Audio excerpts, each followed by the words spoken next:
Oke, sekarang kita memasuki tema tentang kepemimpinan misioner. Jadi kalau mau menjadikan sebuah lembaga atau sebuah gereja, sebuah institusi menjadi institusi yang misioner, pemimpinnya mesti misioner, betul kan? Ya kan? Contoh kalau dulu di zaman Soeharto pemimpinnya itu militer kan? Ya, orientasinya militernya kuat, jadi semua program-program yang dikerjakan itu dibelakangi oleh militer karena pemimpinnya militer. Nah kalau pemimpinnya sipil, berasal dari rakyat sipil, gaya kepemimpinannya kan berbeda. Oleh sebab itu baik gereja maupun lembaga maupun institusi, ya, kalau mau menjadi misioner, nomor satu pemimpinnya harus misioner. Nah kalau pemimpinnya tidak misioner, dia punya gereja atau jemaat tidak bisa menjadi misioner. Ya, jadi sehingga, nah kalau gereja itu mau menjadi gereja misioner, pemimpinnya pemimpin misioner, maka mereka harus memahami teologi misi lebih daripada teologi institusi. Ngerti nggak?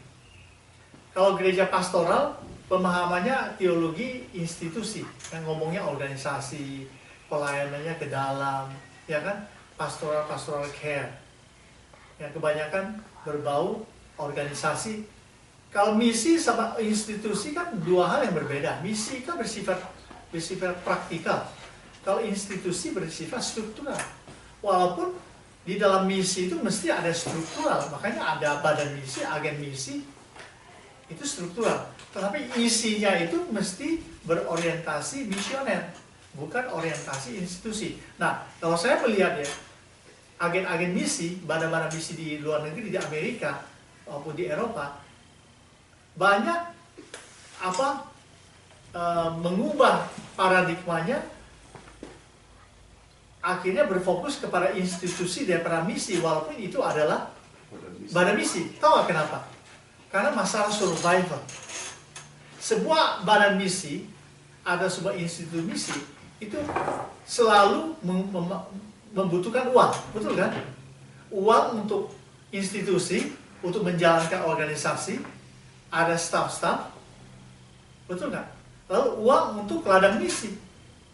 Nah kalau itu tidak seimbang, atau dananya masuknya kurang, maka dalam sebuah institusi atau badan misi itu akan memfokuskan yang mana yang dia merasa bisa survive. Dan dia seringkali tidak akan mengirimkan dana itu lebih dahulu kepada kebutuhan misi di ladang misi. Tapi dia membangun lebih dahulu dia punya institusi. Nah itu kelemahannya. Sampai 90% loh Pak sekarang. You name it. Tapi itu memang diakui, 90% itu untuk institusi, itu memang diakui dan maksudnya tidak disangkali atau tidak begitu dikritik karena itu untuk menjalankan institusi itu. Nah institusi itu banyak, dia punya gedung, punya fasilitas, betul nggak? Ada orang yang bekerja, ada maintenance, itu semua butuh. Kalau itu tidak bisa dijalankan, dia tidak bisa lagi memfasilitasi atau merekrut atau mengutus misionari ke ladang-ladang misi. Nah itu persoalannya ya. Nah oleh sebab itu sebuah institusi misi atau agen misi haruslah juga mengandalkan iman. Kalau mengandalkan donasi ya tidak bisa lama, tidak bisa lama. Dia harus mengandalkan iman. Kalau dengan mengandalkan iman, maka Tuhan buka jalan, dia punya dana yang datang itu bisa mencukupi betul. Kalau dia hanya mengandalkan donatur, wah. Kalau tidak mengandalkan iman, nggak bisa. Atau dia mesti mempunyai badan usaha tersendiri untuk supaya menjadi sumber dana memasuki institusi. Nah anyway, jadi kalau dia memfokuskan kepada teologi misi, dia perginya ke iman, betul nggak? Dia perginya nanti pergi ke amanat agung, ya. Dan sedangkan dana misi itu nomor 2. Dana misi tidak boleh jadi nomor 1. Kalau dana misi jadi nomor 1, kacau. Kalau dananya tidak ada, misinya tidak jalan. Dia harus misi dulu baru dana sebetulnya. Karena dengan misi itu ada iman, dan iman itu melahirkan dukungan sponsor, dan melahirkan apa tahu nggak? Melahirkan kepercayaan. Tapi institusi dengan semua struktur yang rapi itu juga melahirkan kepercayaan, bukan tidak. Kalau institusi yang morat-marit, itu juga nanti orang tidak percaya. Ya, makanya kita mengerti.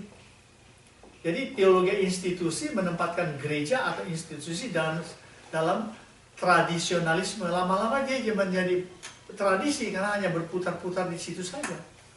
Berpikir tentang struktural. Nanti sekarang kita mau mengadakan misi ke Rusia. Wah, sebelumnya kita harus meeting dulu, ya kan, meeting dulu. Nah, meeting itu hanya habisnya di meeting, tapi misi ke Kirgistannya tidak jalan. Ya. Maka teologi institusi yang berfokuskan pada struktur akan menempatkan gereja dalam tradisionalisme, dan usaha kemajuan ada dalam status survivor, tahu nggak? Ya. Kalau dia bisa survive, dia bisa maju. Tidak bisa survive, dia tidak bisa maju. Salah. Dia maju dulu baru survive. Kalau dia tidak maju, dia tidak survive.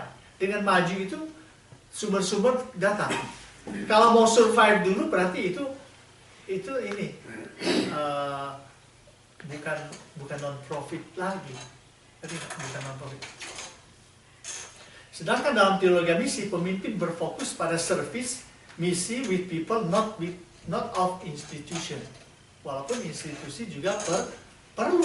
Nah, institusi perlu karena mau mengirim misionari ke sebuah ladang misi, dia harus ada partnership dengan badan misi yang lain. Umumnya, saya punya badan misi, saya mau kirim satu misionari pergi ke satu negara yang kota terpencil sekali di Rusia. Saya tidak ada akses ke sana.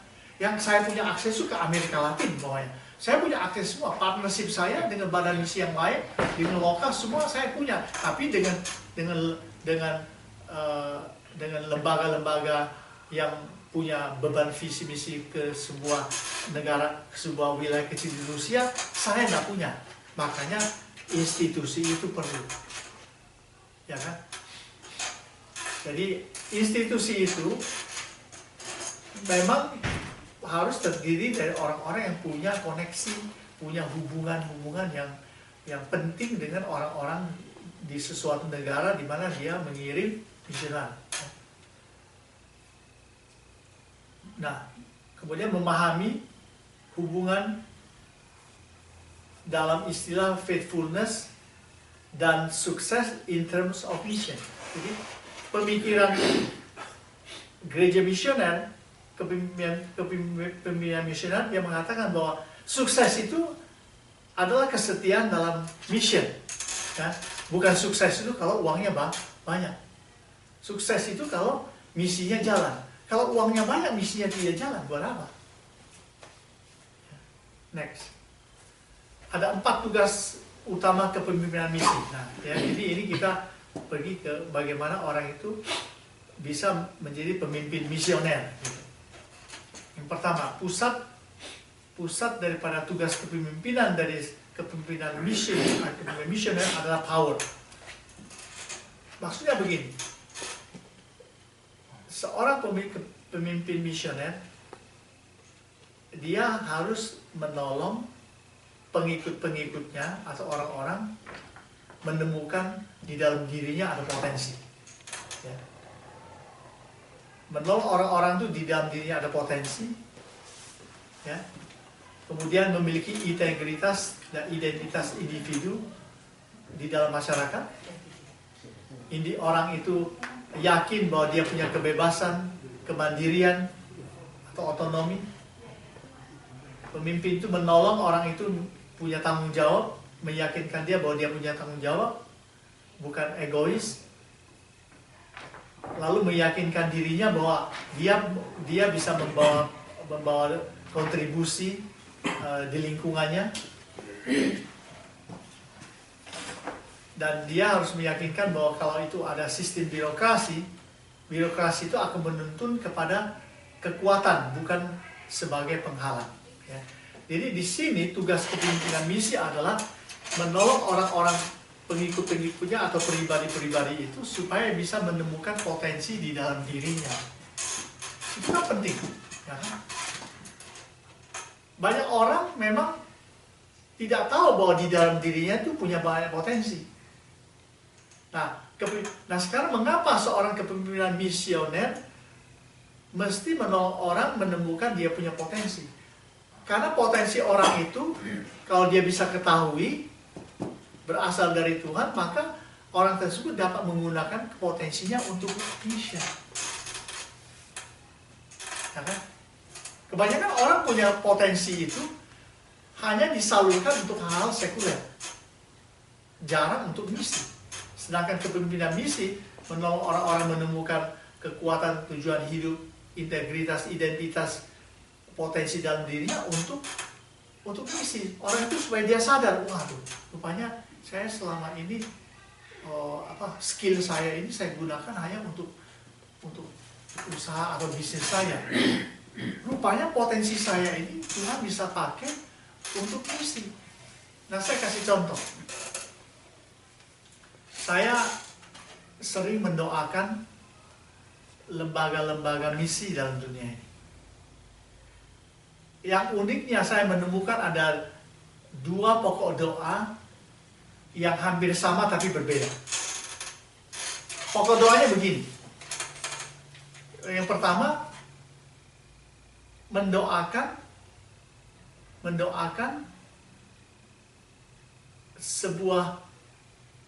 sebuah lembaga misi yang melayani di bidang kesehatan.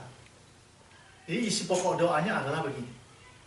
Supaya Tuhan memakai lembaga ini yang di dalamnya ada dokter-dokter, ada perawat-perawat, ahli-ahli medis, untuk mereka dapat memberitakan Injil melalui pengobatan gratis. Ini di Indonesia, pengobatan gratis, perawatan, dan lain-lain. Di antara orang-orang miskin di Jakarta atau di Surabaya, di Bandung. Ini ada lembaganya di Indonesia. Nah, tapi ada satu lagi lembaganya begini. Pokok doanya begini. Berdoa supaya lembaga ini dapat berperan untuk mencapai dokter-dokter Kristen, perawat-perawat Kristen, tenaga-tenaga medis Kristen, supaya mereka itu diarahkan atau dibina, diberikan conviction untuk mengambil bagian dalam pelayanan misi. Beda nggak?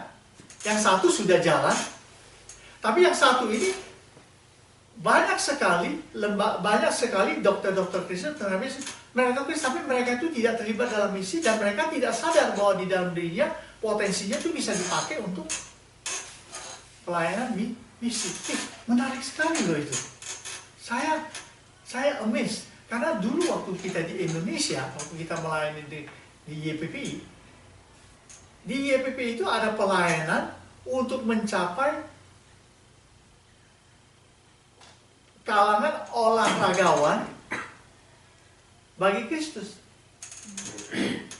Jadi ya, nanti adakan pertandingan yang bulu tangkis umpamanya, entah itu lokal maupun internasional. Ada tim relawan sudah membuat pertemuan atau mendekati olahragawan khususnya Kristen, dikumpulin, diajak berdoa sebelum pertandingan dimulai. Disitulah yang didapatkan siapa? Tahu nggak didapatnya? Rudi Hartono. Rudi Hartono dimenangkan melalui pelayanan kepada kaum olahragawan. Habis Rudi Hartono bertobat, terima Tuhan, wah, dia punya pelayanan makin meluas. Dia menggunakan potensinya untuk melayani orang-orang. Jadi ada pelayanannya. Jadi seorang pemimpin misi itu dia menolong orang-orang itu menemukan dia punya potensi dan menolong dia bahwa Tuhan bisa pakai dia. Sehingga dia bukan hanya gunakan keahliannya itu hanya untuk kemenangan lalu dapat uang, tapi juga untuk melayani. Nah, ini kepemimpinan ini sangat penting sekali. Kedua, komunitas. Ya. Pusat dari tugas kepemimpinan misioner adalah ada hubungannya komunitas. Ya. Nah, dia harus membangun komunitas yang baru berdasarkan rekonsiliasi, keutuhan hidup, perhatian, keadilan dalam nama Yesus. Jadi ini dia terjun kepada komunitas. Ya. Rekonsiliasi di dalam masyarakat itu kan banyak konflik, banyak apa. Di kehadiran itu membawa rekonsiliasi. Komunitas yang dia masuk itu supaya menjadi komunitas yang baru. Biasa komunitas itu tertutup dengan sesuatu. Begitu dia bisa berperan di dalamnya, sehingga komunitas itu akan terbuka. Ya. Dan perhatian keadilan dalam nama Yesus. Nah, saudara ingat, siapa yang pertama, pemimpin Amerika yang mana yang pertama yang membuka jalan kepada pemerintah Cina, sehingga pemerintah Cina menjadi negara yang terbuka. Dulu waktu kita masih kecil, Cina itu tertutup kan? Ya kan? Dia tertutup bagi dunia, dia belum terbuka.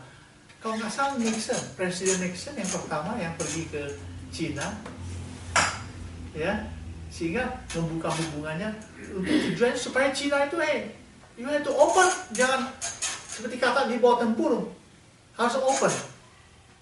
Nah, itu orang pertama, pemimpin pertama yang datang ke Cina untuk supaya Cina itu terbuka bagi dunia. Wah, ini peranannya sangat penting sekali karena ini sebenarnya membuka jalan untuk misi. Membuka jalan untuk misi. Karena orientasi misi itu pasti komunitas, bukan diri sendiri. Ya. Nah, kemudian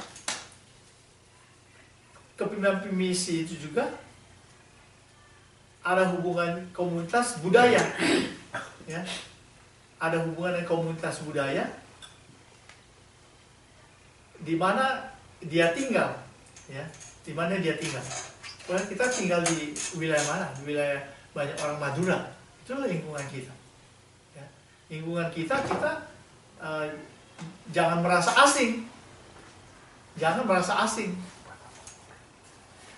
tetapi di situ terlibat dengan sharing dan caring. Ya, itu sebabnya gereja-gereja kan banyak punya program misi untuk kasih orang homeless makan. Ya kan, setiap bulan sekali, di LA ada satu wilayah dari sebuah gereja buka sebuah stand di hari Thanksgiving kasih makan untuk orang-orang homeless Madura. Ya. Atau di lingkungan sendiri juga bisa. Jadi dia bisa sharing dan caring. Banyak yang bisa diceritakan soal ini. Kalau di Indonesia membangun gereja itu izinnya sulit kan? Di sini bagaimana? Gampang. No, sama aja. Tapi nggak sesulit di sana kan Pak? Nah begini, bedanya begini. No, beda konteks. Kalau di Indonesia membangun gereja izinnya sulit karena lingkungan terlalu Muslim. Jadi minta izin sulit. Tapi di Amerika dia juga ada sulit. Sulitnya itu dibatasi dengan izin dan peraturan-peraturan dan juga penerimaan masyarakat di lingkungannya. Ya kan? Kalau masyarakat itu tidak tanda tangan itu, you nggak bisa punya sebidang tanah di sini bangun gereja, you tidak akan bisa membangun. Di sini dulu melalui city council meeting. Ya. Ada yang nentang loh. Ya tapi kalah yang nentang. Ya. Jadi itu pakai sistem siapa yang menang di dalam vote. Iya. Masyarakat lingkungannya mendukung ada. Saya punya teman gereja di daerah Hollywood ke sana, daerah residen. Dia membeli rumah tinggal yang besar yang sudah kosong yang nggak dipakai orang, halamannya memang luas sekali untuk dijadikan gereja. Itu rumah tinggal dibeli dengan harga murah, lalu mau dijadikan gereja, tapi itu rumah tinggal, minta izin. Wah, katanya membayar lawyer untuk ngurus izin ke city kan, itu pertama. Yang kedua, meminta persetujuan lingkungannya untuk supaya ini bisa dijadikan tempat ibadah.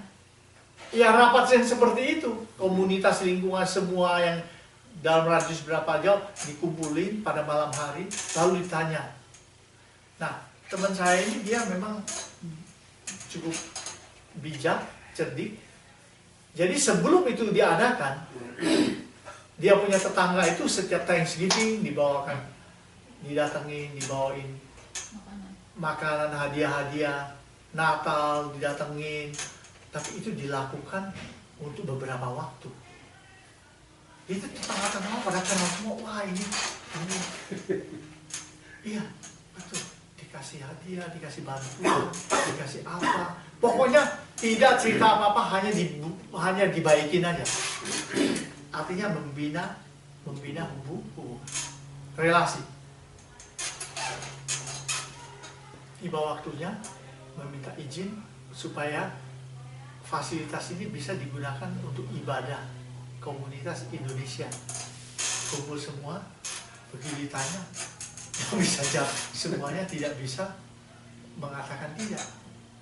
Mengatakan tidak, sudah banyak jasanya, sudah kasih kita hadiah, sudah kita, semuanya oke.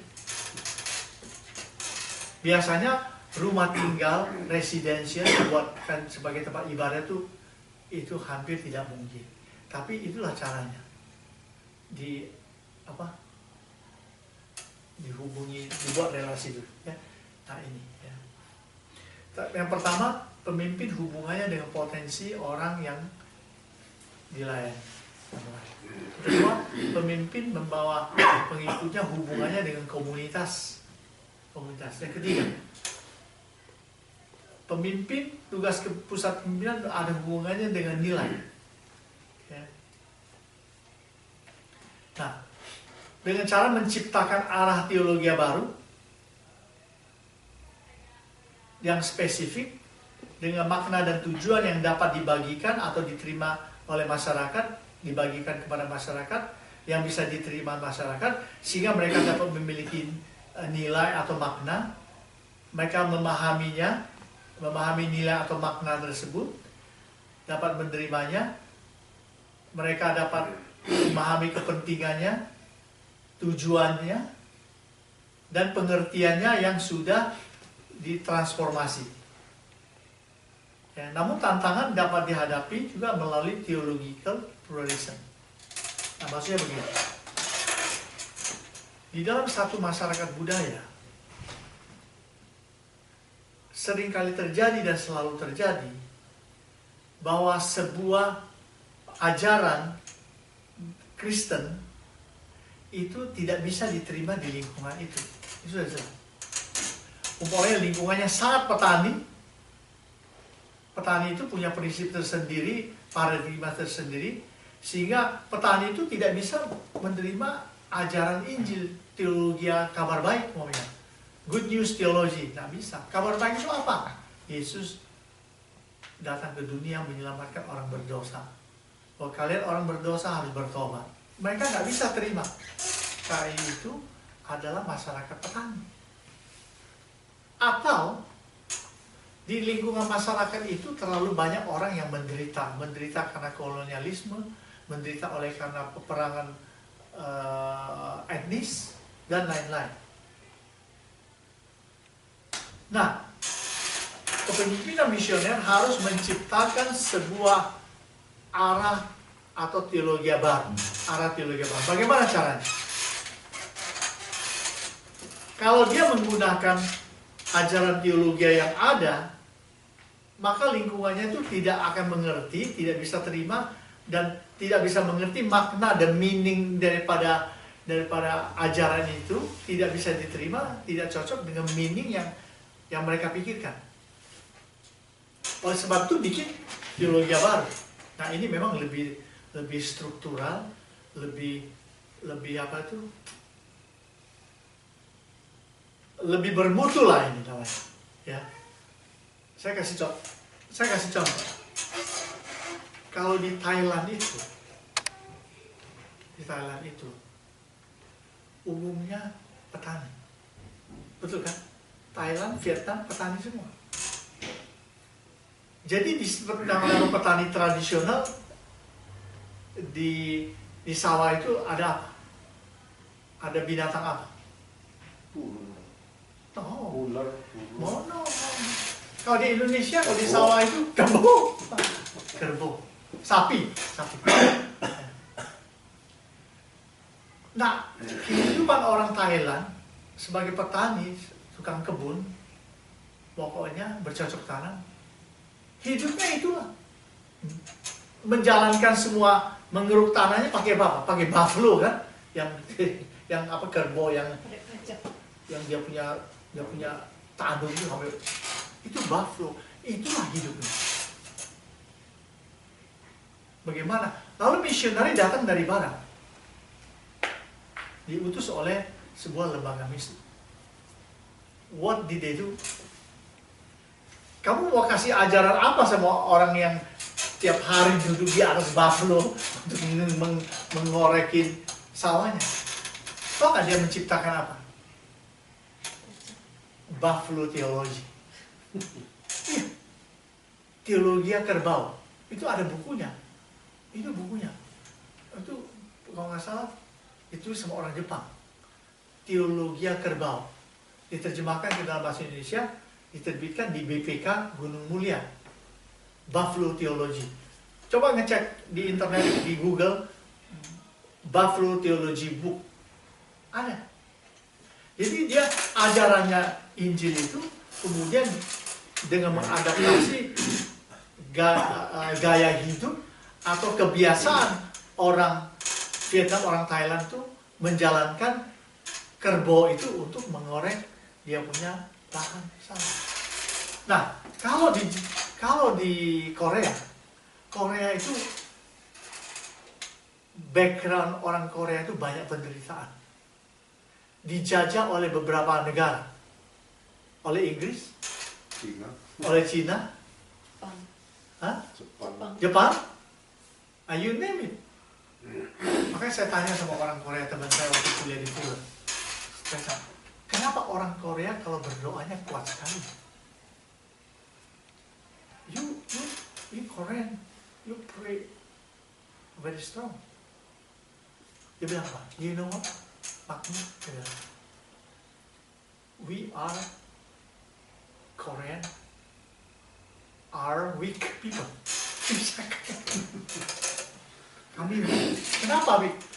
We have been controlled by several nations. Japanese, kemudian Cina, kemudian satu lagi tadi Inggris. Maka kami orang lama. That's why we need to pray. Orang Korea dari kecil sudah dikasih latihan apa? Taekwondo kan? Semua bisa taekwondo. Because we are weak people. Nah, dari situ lahir sebuah teologi namanya teologi salib. Teologi salib. Teologi untuk orang-orang yang menderita. Jadi ini begitu maksudnya. Tetapi tantangan yang dihadapi oleh teologi baru ini adalah theological pluralism. Teologi pluralisme, karena di dalam menciptakan teologi baru itu seringkali banyak mengakomodasi unsur-unsur lokal di dalam ajarannya. Diakomodasi, ngerti nggak? Ke dalam ajaran Injil. Jadi itu jatuh ke dalam ajaran pluralisme. Ngerti nggak? Saya kan pernah kasih cerita tentang GKJW, Gereja Kristen Tanya Jawab, yang terlalu berakomodasi dengan budaya lokal, yang akhirnya mengakomodasi itu artinya apa? Mengakomodir, mengontrol dan membawa itu masuk gereja. Jadi kontekstual gitu. Iya, kontekstual, tapi itu kontekstualnya sudah salah. Jadi mengadaptasi lalu mengakomodasi. Jadi dia telan semua, dia ambil semua masuk ke gereja. Akhirnya dalam ulang tahun gereja GKJW dia mengundang grup kuda lumping untuk kuda lumping makan beling dibuat di halaman gereja. Oh iya? Loh iya. Oh. Tahu nggak itu karena itu ingin merayakan ulang anniversary gereja sejak lahirnya sudah sekian lama. Lalu dibuat acara besar kuda lumping. Lingkungannya itu orang-orang percaya pada kuda lumping, arak-arakan kuda ini diundang semuanya, diundang lalu dibuat di halaman gereja. Kuda lumping makan beling. Nah, itu sudah jatuh ke dalam pluralisme. Pluralisme itu liberal. Liberal artinya pokoknya semua agama itu baik, banyak jalan menuju ke Roma, jangan kamu koeksis. Ya. Gitu. Jangan mengganggu-ganggu lah pokoknya, yang penting budaya lokal tuh ditelan. Nah, maka termasuk sekarang pertanyaannya, apakah sebuah gereja Chinese boleh merayakan Imlek di gereja? Boleh nggak? Asal nggak pakai liang-liang. Imleknya aja kan nggak apa-apa kalau tahun barunya. Tapi itu digantung liang di gereja boleh? Oh, kalau budaya begitu mungkin enggak ya? Nah, ya. Kalau itu Tapi taruh angpau itu boleh nggak? jadi itu termasuk mengakomodasi budaya masuk di dalam gereja. Sama dengan Natal seharusnya kan bukan budaya Kristen dulunya. Perayaan Natal. Nah, betul. Tetapi itu lebih atau sangat berbau Kristen. Ini kan pemujaan bagi Dewa Matahari. Ya, itu berarti sudah mengalami transformasi.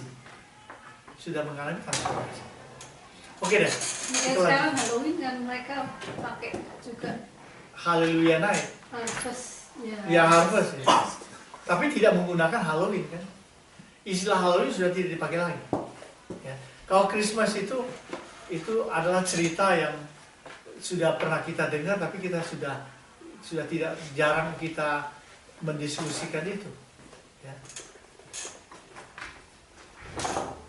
Kalau yang seperti itu bukan kompromi sebetulnya, tapi itu kontekstualisasi, mentransformasi isi, tetapi penampilan tetap sama, kan begitu. Contohnya nama Yahweh. Nama Yahweh itu kalian pikir nama dari mana itu? Iya, itu kan nama Allah. Iya. Itu juga diadopsi dari nama Allah orang lokal sebelum Israel eksis. Itu nama Yahweh. Itu bukan nama Yahweh, nama turun dari surga. Jelas nggak? Itu adalah mengadopsi, menggunakan budaya lokal, lalu mentransformasinya menjadi Allah, nama Allah bangsa Israel. Makanya Asher itu ada istilah Yahweh du Yahweh. Jangan main-main kalian. Jadi sebetulnya Tuhan juga menggunakan budaya-budaya lokal lalu diperbaharui, ditransformasi supaya tidak ada terjadi kompromi. Ngerti nggak? Anyway, jadi begitu ya, menciptakan arah teologi baru. Tetapi jangan bersinkretisme atau campur. Ya. Kalau di dalam gereja Katolik sekarang banyak mengakomodasi budaya lokal. Dia mengatakan Kuan Im itu kayak Maria. Kuan Im Maria. Kuan Im itu mirip-mirip Maria katanya. Oh, mana bisa Kuan Im sama dengan Maria? Terlalu jauh. Kuan Im itu Hinduism. Background Kuan Im itu Hinduisme, bukan Buddhism. Bukan Chinese animism, tapi Hinduism. Hinduism yang dibawa dari India masuk ke Cina lalu berubah wajah, berubah nama jadi Kuan Yin. Padahal itu dewa yang disembah di dalam agama Hindu. Dewa yang mana? Hah? Dewa Hindu yang mana? Kuan Yin itu gay, Pak. Nah, Oh, itu bukan perempuan. bukan perempuan, itu sebetulnya laki-laki. Dewa laki-laki masuk ke Cina jadi Kuan Yin. Oke, kita jangan teruskan karena ini sebenarnya maka banyak. Karena saya pernah membaca satu buku. Sudah lama Hindu ini. kan Wisnu, Ya, Brahma. Banyak dewa. ya. Saya pernah membaca satu buku waktu dulu di airport. Di airport kan banyak jual buku. Saya baca buku itu, saya baca. Dan bukunya buku sejarah. Dan bukunya sejarah dan akademis saya baca. Saya kaget. Loh, ini Hinduisme. Bukan Chinese animism. Ya, oke, continue. Yang terakhir ini yang mau selesai, bahwa pusat tugas kepemimpinan misi adalah misi. Jadi dia memobilisasi dan memimpin tim misionari untuk memenuhi kebutuhan mereka yang terluka, yang butuh harapan, yang butuh masa depan, baik individu maupun kelompok, sehingga masyarakat dapat memahami masa depan, perubahan dalam hidup mereka, perubahan nasib, budaya dalam kelompok institusi, budayanya seperti budaya keluarga, pendidikan, politik, sosial, lapangan pekerjaan, ekonomi komunitas, rekreasional, agama. Jadi itu terjadi semacam transformasi atau perubahan. Jadi tapi di zaman akhir ini yang paling terkenal misi itu misi transformational. Misi itu membawa transformasi sosial di dalam masyarakat. Sekarang itu yang sekarang sedang gencar dilakukan di dalam dunia misi. Tahu nggak kenapa? Karena banyak orang yang menderita. Banyak orang yang menderita sehingga misi transformasional itu sangat penting sekali.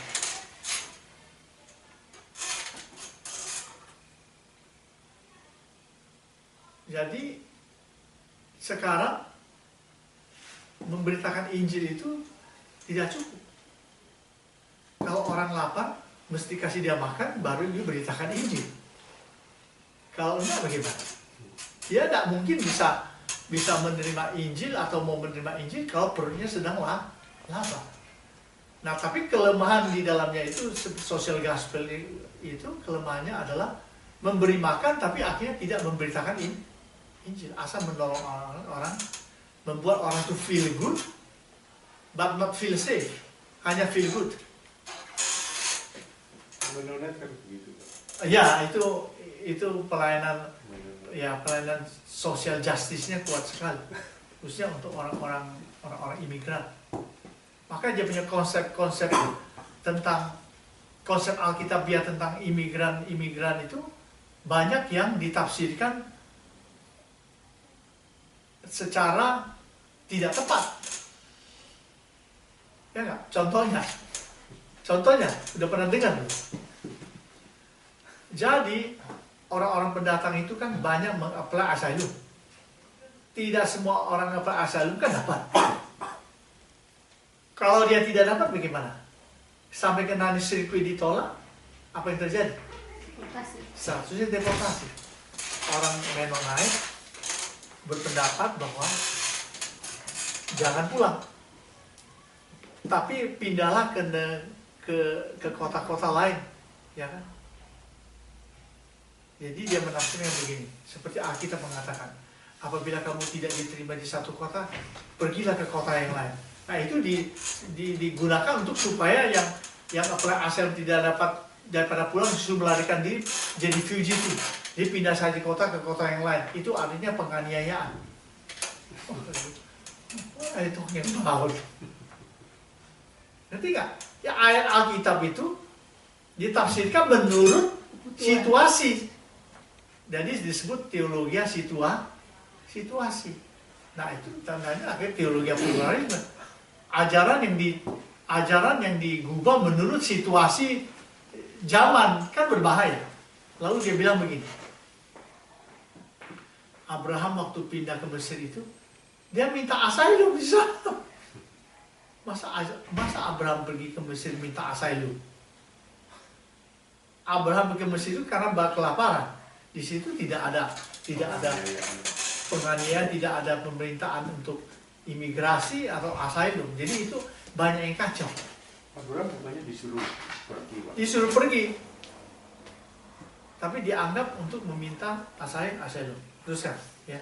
Jadi ini adalah pemimpin misi memobilisasi pemimpin misionari untuk melayani orang-orang yang membutuhkan. Tapi dia hanya bukan membutuhkan pelayanan sosial, dia membutuhkan Tuhan sebetulnya. Ya, karena dengan membutuhkan Tuhan, maka dia terjadi perubahan hidup dari seorang berdosa sehingga membuat dia bisa bertumbuh dan dia bisa maju punya pengharapan.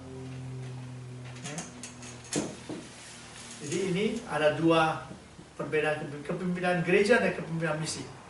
Kalau Petrus itu disebut kepemimpinan gereja. Pelayanannya monoculture, hanya melayani orang Yahudi. Pelayanan yang sangat terbatas, bersifat nasional, pastoral, dan eldership. Maka pelayanan Petrus tidak banyak ditulis, karena pastoral. Sedangkan Paulus, kepemimpinan misi yang paling banyak ditulis adalah Paulus. Bersifat multicultural, tidak terbatas, internasional, memberikan training. Dia punya staff-staff, trusty dan profesional, bukan eldership. Makanya dia ada tent maker yang menjual tenda-tenda dengan siapa itu? Lydia menjual kain ungu tua yang dimenangkan bagi Yesus, dan dia tent makers. Ya, tent makersnya, maka dia tidak punya elders, tapi dia punya tent makers. Sifatnya langsung ke dunia. Ya. Jadi ini perbedaan kepemimpinan Petrus dan kepemimpinan Paulus. Kepemimpinan gereja di zaman sekarang, seminari graduate, doktor dan PhD,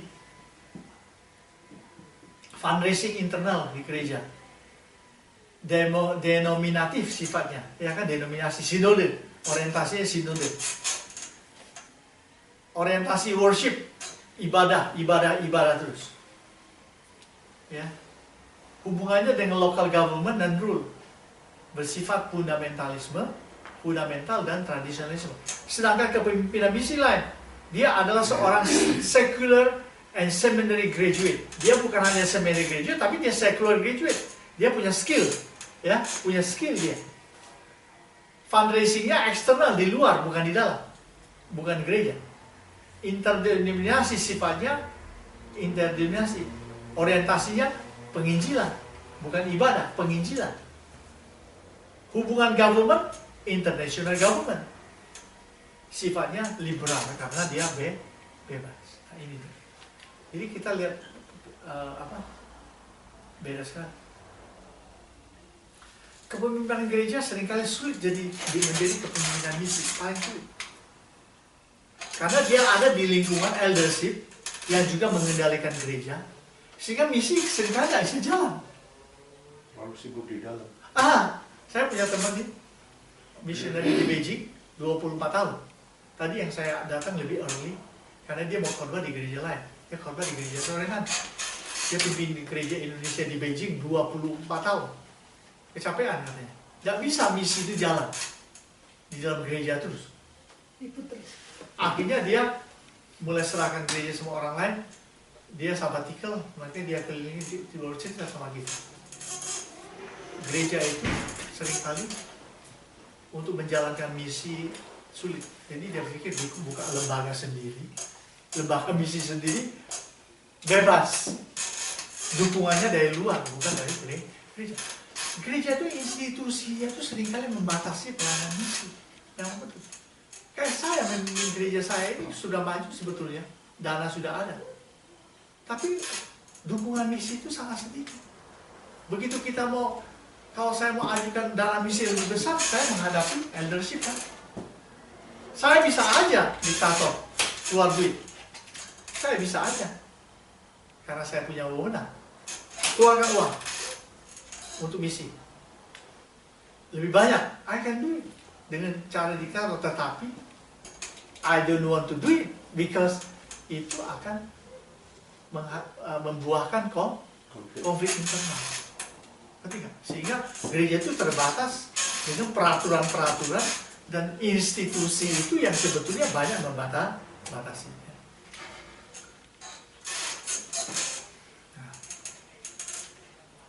Kalau kepemimpinan gereja itu begitu, hanya menerima, hanya berputar-putar, sifatnya misi ke dalam atau misi lingkungannya, M1, M0, M1, sifatnya independen.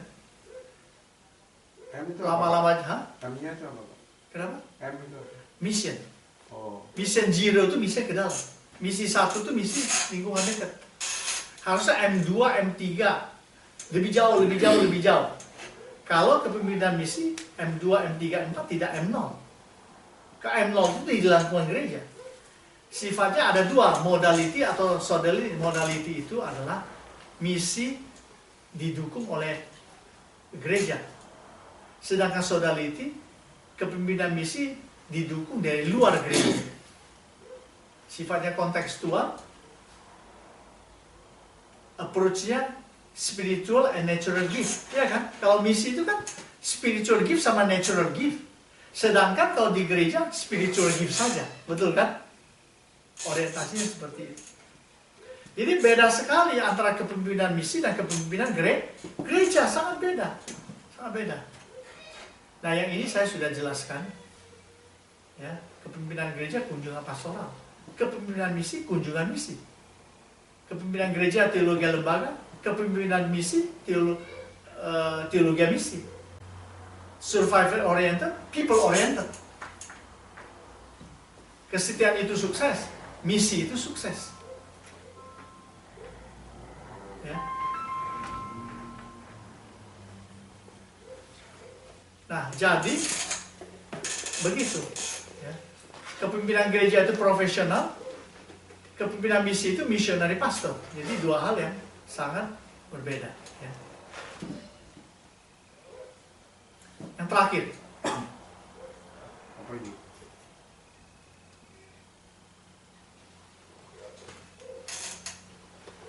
sebentar.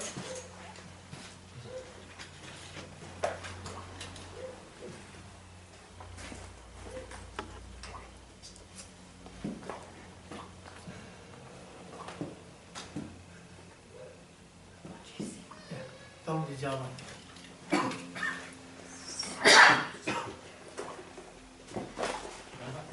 Tolong dijawab karena ada yang datang, sudah datang masuk ke gereja. Ya. Nah, jadi begitu. Yang terakhir, rumus dan. Yang terakhir ya. Aduh. Bagaimana gereja menjadi misioner? Ya.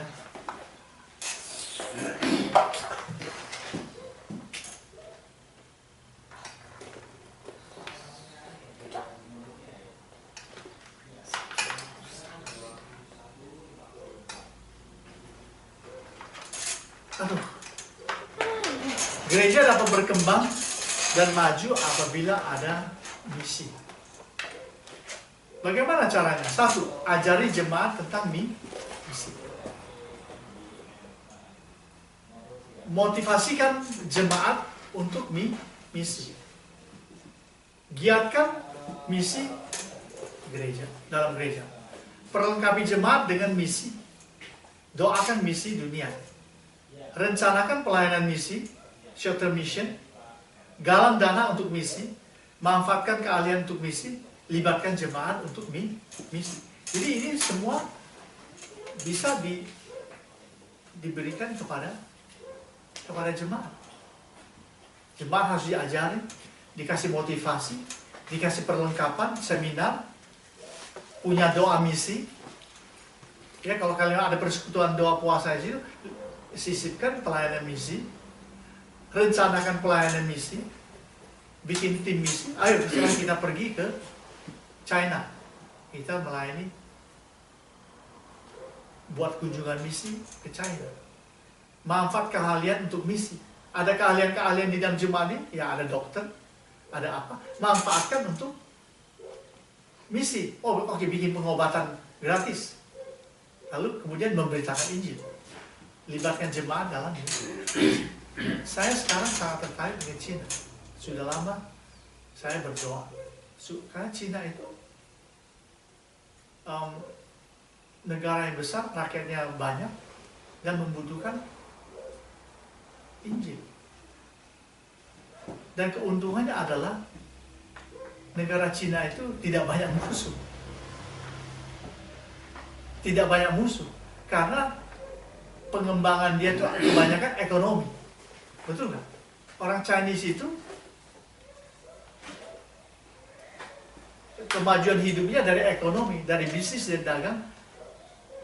Dia bisa datang ke suatu tempat dan ekonomi wilayah itu bisa maju oleh karena orang Chinese. Jadi Chinese ini mempunyai potensi untuk mengirim missionary sampai ke ujung-ujung bumi karena orang Chinese tidak punya musuh. Ekonomi mana ada musuh? Kerja keras mereka, dia membawa ekonomi di wilayahnya maju. Maka Cina itu bisa menjadi sebuah negara di mana Tuhan bisa memakai orang-orang Chinese untuk jadi misionari pergi ke seluruh dunia.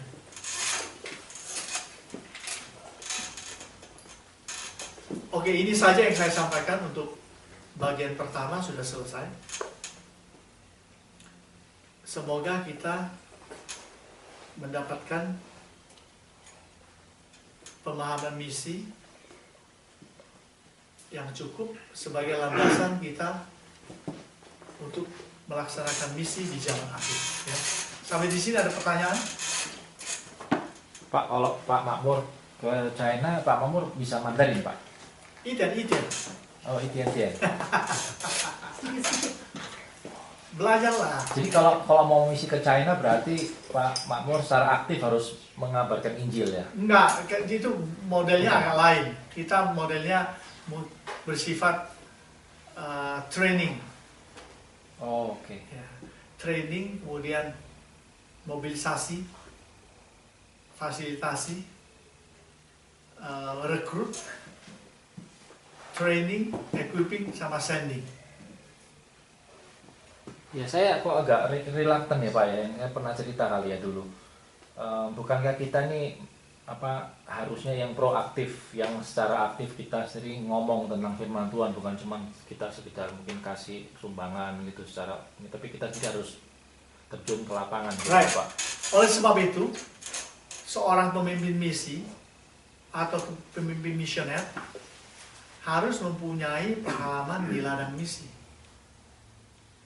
Ya kan, kalau saya punya, dulu saya penginjil jalanan. Waktu saya masih single, saya punya penginjilan di Jakarta itu di antara orang-orang Chinese. Saya menangkan banyak orang Chinese bagi Kristus dulu. Saya punya pengalaman lapangan. Sekarang Indonesia nggak boleh loh Pak begitu. Dulu, Iya. sekarang. Ya sekarang nggak boleh masuk-masuk. Kalau dulu boleh. Dulu Tapi boleh ya. Ada temen-temennya, temen adik saya itu, ya adik saya kenal, ke desa. Dia katanya di desanya orang yang itu teroris itu, tapi dia belum mengabarkan Injil. Dia baru masuk ke situ bertani dulu. Ya, Jadi dia bertani dulu. Nggak tahu sampai sekarang ini Ya, masih jadi dalam ini- proses itu. Ya sekarang sih. ya orang mau. Yang Ngajari. di Padang Sentuhan juga Iya. begitu. Tapi dia buka perpustakaan gitu. Terus sekarang dia ngajar gitu. Iya. Tapi mulai berteman terus mulai Iya, memberitakan betul. Injil Ya, gitu. jadi nggak boleh. Itu sifatnya harus. Makanya kan saya pernah mengajari cara kita mentransformasi orang itu tidak boleh radikal, tidak boleh eksklusif. Itu modelnya harus slow, harus pelan, hasilnya lebih baik, masa depannya bagus. Kalau enggak, kita membuat transformasi dengan radikal, dengan eksklusif, dengan waktu yang sama kita menutup pintu kita sendiri untuk pelayanan. Jadi ini sangat buruk, ini tidak bagus punya model transformation. Itu transformation itu harus bertahap. Bisa ya Pak, zaman Hah? dulu boleh kok. Boleh. Ya, tapi kita banyakkan di 60-an 90-an, jadi sampai jadi 3 gereja loh di Semarang itu. Masuk ke kampung. iya, kita penginjilan kita dulu bisa. Ya. Sekarang kemana boleh begitu.